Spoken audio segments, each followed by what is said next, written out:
नमस्कार दोस्तों, स्वागत है आपका अपना स्टडी चैनल लर्निंग जीएस वाला में।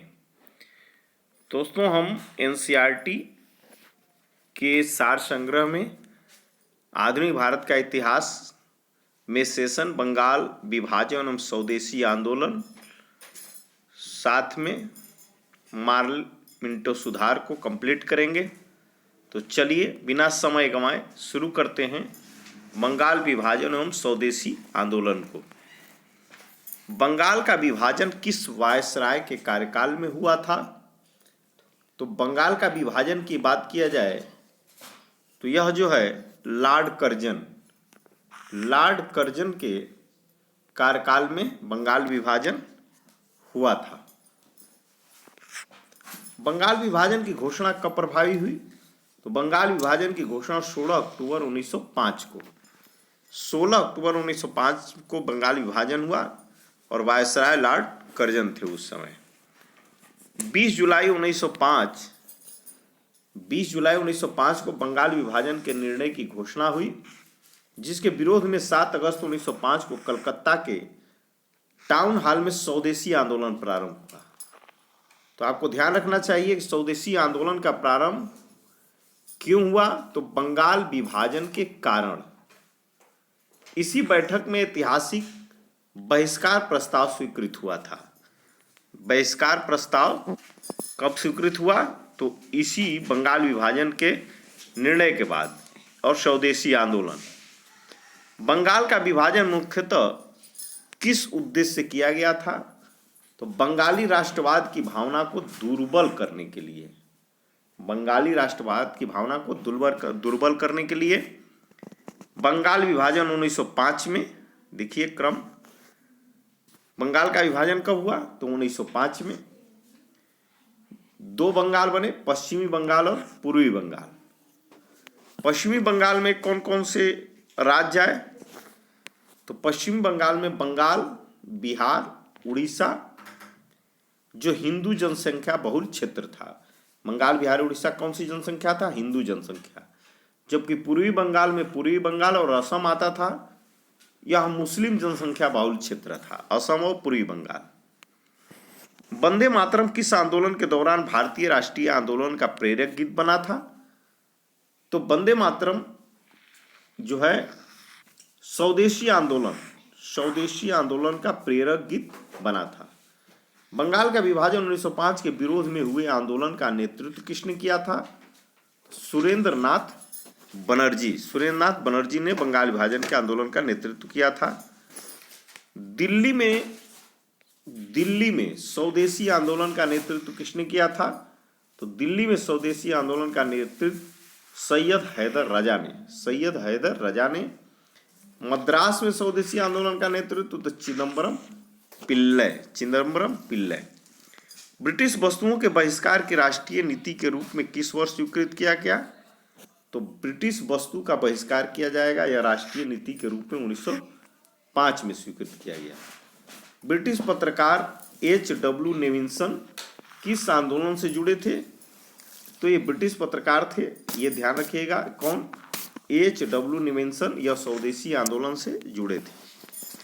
16 अक्टूबर 1905 को बंगाल में शोक दिवस मनाया गया।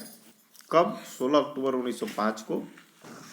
रविन्द्रनाथ टैगोर के सुझाव पर संपूर्ण बंगाल में इस दिन को राखी दिवस, तो राखी दिवस के बारे में यदि पूछा जाए तो राखी दिवस जो मनाया जाता है बंगाल विभाजन के शोक से मनाया जाता है। चलिए आगे चलते हैं। वर्ष 1905 के स्वदेशी आंदोलन को कृषक तथा मुसलमान वर्ग का विशेष समर्थन प्राप्त नहीं। किसका समर्थन नहीं प्राप्त हुआ था पूछता है? तो कृषक और मुसलमान वर्ग। 1905 के स्वदेशी आंदोलन जो हुआ, कृषक तथा मुसलमान वर्ग का इसमें समर्थन प्राप्त नहीं हुआ था। भारत की प्राचीन कला परंपराओं को पुनर्जीवित करने के लिए Indian society of oriental art की स्थापना किसने की थी?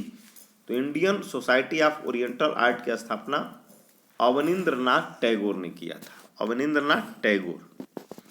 स्वदेशी आंदोलन के प्रारंभ का तत्कालिक कारण क्या था? स्वदेशी आंदोलन के प्रारंभ का तत्कालिक कारण लॉर्ड कर्जन द्वारा बंगाल विभाजन करना था। बंगाल में ब्रिटेन की वस्तुओं के बहिष्कार का सुझाव सर्वप्रथम कृष्ण कुमार मित्र ने दिया था। विदेशी वस्तुओं का बहिष्कार किया जाए, इसका सुझाव जो है कृष्ण कुमार मित्र ने सबसे पहले दिया था। वर्ष 1905 में बांग्ला पत्रिका संजीवनी के संपादक कौन थे? तो बांग्ला पत्रिका संजीवनी कृष्ण कुमार मित्र थे संपादक। स्वदेशी बांधव समिति की स्थापना किसने की थी? तो अश्विनी कुमार दत्त ने स्वदेशी बांधव समिति, अश्विनी कुमार दत्त। स्वदेशी आंदोलन के दौरान रविन्द्रनाथ टैगोर ने आमार सोनार बांग्ला नामक गीत की रचना की, जो आगे चलकर 1971 में बांग्लादेश का राष्ट्रगान बना। तो बांग्लादेश का राष्ट्रगान क्या है? आमार सोनार बांग्ला, जो स्वदेशी आंदोलन के समय में रविन्द्रनाथ टैगोर ने इसे लिखा था। वर्ष 1905 में कांग्रेस के बनारस अधिवेशन में स्वदेशी आंदोलन का समर्थन किया गया। तो स्वदेशी आंदोलन का समर्थन कहाँ किया गया? तो बनारस अधिवेशन में। इस अधिवेशन की अध्यक्षता किसने की थी? तो गोपाल कृष्ण गोखले ने। स्वदेशी आंदोलन के दौरान बंगाल केमिकल्स स्वदेशी स्टोर्स की स्थापना किसके द्वारा की गई थी? तो प्रफुल्ल चंद्र राय के द्वारा बंगाल केमिकल्स स्वदेशी स्टोर्स की। लॉर्ड कर्जन द्वारा वर्ष 1905 में किया गया बंगाल विभाजन वर्ष 1911 में लॉर्ड हार्डिंग के कार्यकाल में रद्द कर दिया गया था। तो रद्द कब हुआ? तो 1911 के लॉर्ड हार्डिंग के कार्यकाल में। स्वदेशी आंदोलन का आलोचक तथा पूर्व पश्चात के मध्य एक बेहतर संबंध का समर्थक कौन थे? तो रविन्द्रनाथ टैगोर थे। रविन्द्रनाथ टैगोर। बंगाल विभाजन के समय बंगाल का लेफ्टिनेंट गवर्नर कौन था? तो बंगाल का उस समय lieutenant governor sir Andrews Fraser थे। Sir Andrews Fraser. स्वदेशी आंदोलन के प्रचार प्रसार के लिए प्रयोग की गई द बंगाली पत्रिका के संपादक कौन थे? तो द बंगाली पत्रिका के संपादक सुरेंद्रनाथ बनर्जी थे। सुरेंद्रनाथ बनर्जी। अब देखिए, ये हैं अरुणडेल समिति के सुझाव पर वर्ष 1911 में किस समिति, ध्यान रखिएगा, अरुणडेल समिति के सुझाव पर 1911 में बंगाल का पुनः एकीकरण कर दिया गया तथा दिल्ली अब भारत की राजधानी बनाई गई। तो दिल्ली भारत की राजधानी कब बनी? तो 1911 में लॉर्ड हार्डिंग के टाइम में, और बंगाल का भी एकीकरण हुआ। समिति कौन थी? अरुणडेल समिति। अब मुस्लिम लीग एवं मार्ले मिंटो सुधार को देखते हैं। तो मुस्लिम लीग और मार्ले मिंटो, तो मुस्लिम लीग की स्थापना कहाँ हुई थी? तो मुस्लिम लीग की स्थापना की बात किया जाए तो यह ढाका में हुई थी 1906 में। ढाका 1906 में। ऑल इंडिया मुस्लिम लीग की स्थापना किसने की थी? तो ऑल इंडिया मुस्लिम लीग की स्थापना आगा खां, नवाब सलीमुल्लाह, मोहम्मद अली जिन्ना ने मिलकर के किए थे। आगा खान, नवाब सलीमुल्लाह, मोहम्मद अली जिन्ना। मुस्लिम लीग के प्रथम अध्यक्ष कौन थे? तो मुस्लिम लीग की प्रथम अध्यक्ष की बात किया जाए तो आगा खां। वर्ष 1907 में मुस्लिम लीग का वार्षिक अधिवेशन कहाँ आयोजित हुआ था? तो कराची में। मुस्लिम लीग ने पृथक निर्वाचक मंडल की मांग किस अधिवेशन में की थी? तो पृथक निर्वाचक मंडल की मांग अमृतसर अधिवेशन 1908 में की थी। अमृतसर अधिवेशन 1908। अखिल भारतीय मुस्लिम लीग के अधिवेशन कब हुए? वर्ष में कहाँ हुए? तो प्रथम अधिवेशन 1906 में ढाका में हुआ। द्वितीय अधिवेशन 1907 में कराची में हुआ, और तृतीय अधिवेशन 1960 अमृतसर में हुआ। वर्ष 1908 में किसकी अध्यक्षता में अखिल भारतीय मुस्लिम लीग की एक शाखा लंदन में स्थापित हुई? अमीर अली। भारत शासन अधिनियम 1909 को किस अन्य नाम से भी जाना जाता है? तो मार्ले मिंटो सुधार अधिनियम 1909। इस अधिनियम के द्वारा मुसलमानों के लिए पृथक निर्वाचन की व्यवस्था की गई। तो किस अधिनियम के द्वारा? तो भारत शासन अधिनियम 1909 के द्वारा मुसलमानों के लिए पृथक निर्वाचन प्रणाली की व्यवस्था की गई थी। Important question. Indian council act 1909 में प्रकार के प्रतिनिधित्व की व्यवस्था की गई है? तो सांप्रदायिक प्रतिनिधित्व। 1909 ईस्वी के सुधार बिल में पृथक निर्वाचन को स्वीकार कर लिया गया। यहीं से द्विराष्ट्र सिद्धांत, टू नेशन थ्योरी की अवधारणा का प्रारंभ माना जाता है।